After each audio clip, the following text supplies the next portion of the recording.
যদি আপনার মনে হয় যে দেয়ালে পিঠ ঠেকে গেছে, কেউ কিছু করতে পারছে না আপনার জন্য, আপনি পরিপূর্ণ ইয়াকিনের সাথে, দৃঢ় বিশ্বাসের সাথে এই চারটা আমল নিয়মিত করবেন। সকল পেরেশানি থেকে, সকল টেনশন থেকে বের হওয়ার পথ আল্লাহ তাআলা অলৌকিক ভাবে তার জন্য আবিষ্কার করে দিবেন ইনশাআল্লাহ। গুলি মিস হতে পারে, আপনার দোয়া মিস হবে না। হ্যাঁ, কখনো যদি আল্লাহ তাআলা এই আমলগুলো করার পরও আমার বিপদ দূর না করেন, তাহলে হয় আমার আমলের মধ্যে কোনো ত্রুটি ছিল, অথবা আমার এই বিপদ দূর না হওয়ার মধ্যে আমার জন্য কোনো কল্যাণ নিহিত ছিল।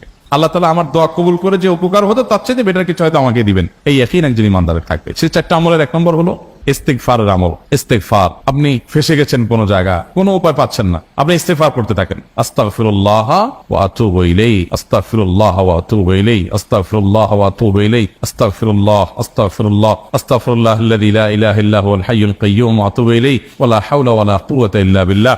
اللهم انت ربي لا اله الا انت خلقتني وانا عبدك وانا على عهدك ووعدك ما استطعت اعوذ بك من شر ما صنعت ابوء لك بنعمتك علي وابوء لك بذنبي فاغفر لي فانه لا يغفر الذنوب الا انت سيدুল ইস্তিগফার। এভাবে যে কোনো ইস্তিগফার করতে থাকেন, আপনি বেশি বেশি করে আল্লাহর কাছে ইস্তিগফার, ক্ষমা প্রার্থনা করতে থাকেন, খুব বেশি আপনার দুই ঠোঁটে অনবরত আপনি চাইতে থাকেন আল্লাহর কাছে ক্ষমা। এই ইস্তিগফার সম্পর্কে নবী করিম সাল্লাল্লাহু আলাইহি ওয়াসাল্লাম বলেছেন, মান লাজিমাল ইস্তিগফার, যে ব্যক্তি ইস্তিগফারকে আঁকড়ে ধরবে, আঁকড়ে ধরা মানে কি, এটা ছাড়বে না, সেই পড়তেই থাকবে অনবরত। টয়লেটে যাওয়ার সময়টা, ঘুমের সময়টা, খাওয়ার সময়টা বাদে, অবসর নামাজের সময়টা বাদে সারাক্ষণ সে ইস্তিগফার করবে।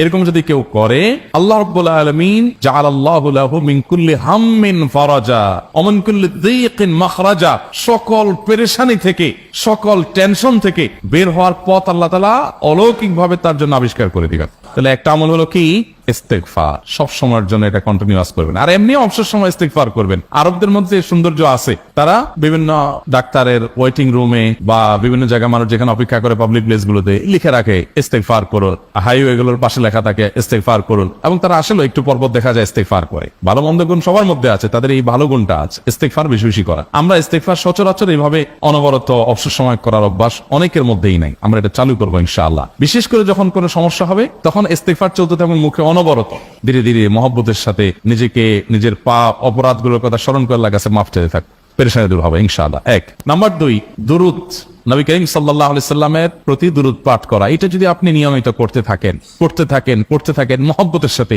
আল্লাহুম্মা সাল্লি আলা মুহাম্মাদ ওয়া আলা আলি মুহাম্মাদ কামা সাল্লাইতা আলা ইব্রাহিম ওয়া আলা আলি ইব্রাহিম ইন্নাকা হামিদুম মাজিদ, আল্লাহুম্মা বারিক আলা মুহাম্মাদ ওয়া আলা আলি মুহাম্মাদ কামা বারাকতা আলা ইব্রাহিম ওয়া আলা আলি ইব্রাহিম ইন্নাকা হামিদুম মাজিদ। আপনি একবার ছোট দুরূদ যদি পড়েন, সাল্লাল্লাহু আলাইহি ওয়াসাল্লাম, সাল্লাল্লাহু আলাইহি ওয়াসাল্লাম, আল্লাহুম্মা সাল্লি আলা মুহাম্মাদ ওয়া আলা আলি মুহাম্মাদ, শুধু এইটুকু পড়েন, জাযাল্লাহু আন্না মুহাম্মাদাম মা হুয়া আহলু, শুধু এইটুকু পড়েন।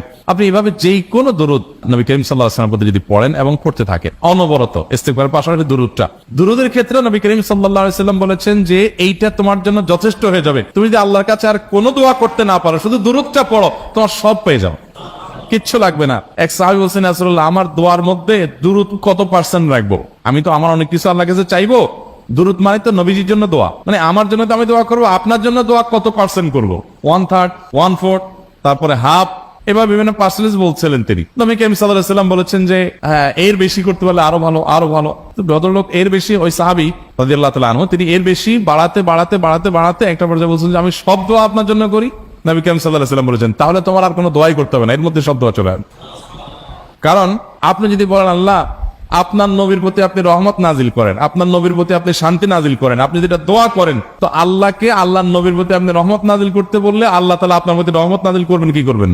দুইটা আমল হলো ইস্তিগফার আর দুরূদ। 3 নম্বর আরেকটা আমল হলো দোয়া ইউনুস, লা ইলাহা ইল্লা আন্ত সুবহানাক ইন্নী কুনতু মিনাজ জালিমিন। বেশি বেশি পড়তে থাকবেন, যখন বিপদে পড়বেন ইস্তিগফার আর দুরূদ পড়বেন সবচেয়ে বেশি, আর মাঝে মধ্যে দোয়া ইউনুস, লা ইলাহা ইল্লা আন্ত সুবহানাকা ইন্নী কুনতু মিনাজ জালিমিন। আল্লাহ সুবহানাহু ওয়া তাআলা কোরআনে কারীমে এই দোয়ার পরে বলেছেন ওয়া কাযালিকা নুনজিল মুমিনিন। এই দোয়া পাঠ করার মাধ্যমে ইউনূস আলাইহিস সালামকে পৃথিবীর ইতিহাসের সবচেয়ে অলৌকিক ঘটনা, সকল সায়েন্স, সকল আপনার বিজ্ঞানের তত্ত্ব সবগুলোকে ভুল প্রমাণ করে দিয়ে ওই জায়গাটার জন্য আল্লাহ তাআলা ইউনূস আলাইহিসকে মাছের পেটে ঢোকার পর সেখান থেকে আবার জীবিত রেখে বের করেছে। অক্সিজেন অভাবে তো সেখানে এমনি মারা যাওয়ার কথা, আরো নানা কারণে মারা যাওয়ার কথা, তাই না? কিন্তু আল্লাহ তাআলা তাকে রক্ষা করেছেন, কারণ উনি এই বিপদে পড়ার পর থেকে এটা পড়তেছিলেন, লা ইলাহা ইল্লা আনতা সুবহানাকা ইন্নী কুনতু মিনাজ জালিমিন। তো আল্লাহ তাআলা কোরআনে বলেছেন এটা ইউনূস তার নবী ইউনূস আলাইহিস সালামকে আল্লাহ তাআলা এটার মাধ্যমে রক্ষা করেছেন, সেটা তার জন্য খাস না,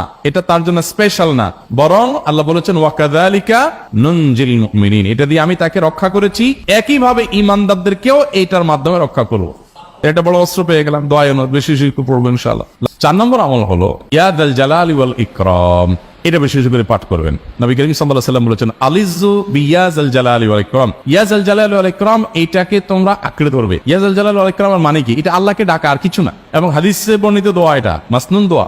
ইয়া যাল জালালি ওয়াল ইকরাম মানে হে মহা ক্ষমতার অধিকারী, প্রতাপশালী এবং সম্মানের মালিক। এটা বলার মানে হলো আল্লাহর কাছে নিবেদন করা, যেহেতু আপনার প্রতাপ আছে, আপনার জালাল আছে, আপনার বড়ত্ব আছে, এই বড়ত্বের অধিকারী এবং হে সম্মানের অধিকারী, আপনার যদি এটা আছে, অতএব হে আল্লাহ আপনি আমাকে এটা দান করুন, আপনার সেখান থেকে আমার প্রতি রহম করুন, আপনার সেখান থেকে আমাকে, আপনার বড়ত্ব থেকে আমাকে আপনি হেফাজত করুন, আপনার একরাম থেকে আমাকে আপনি আপনি আমাকে রহম করুন। তো সেই দোয়া আল্লাহ তাআলার কাছে নিবেদন করতে পারি, ইয়া যাল জালালি ওয়াল ইকরাম। এর পাশাপাশি তাহাজ্জুদের নামাজ এবং যে কোনো নফল নামাজ। কারণ নবী সাল্লাল্লাহু আলাইহি সাল্লাম ইজা হাযাবাহু আমরুন সাল্লা, নবীজি সাল্লাল্লাহু আলাইহি সাল্লামের কোনো পেরেশানি শুরু হলে আগে ওযু করে 2 রাকাত নামাজ পড়তেন।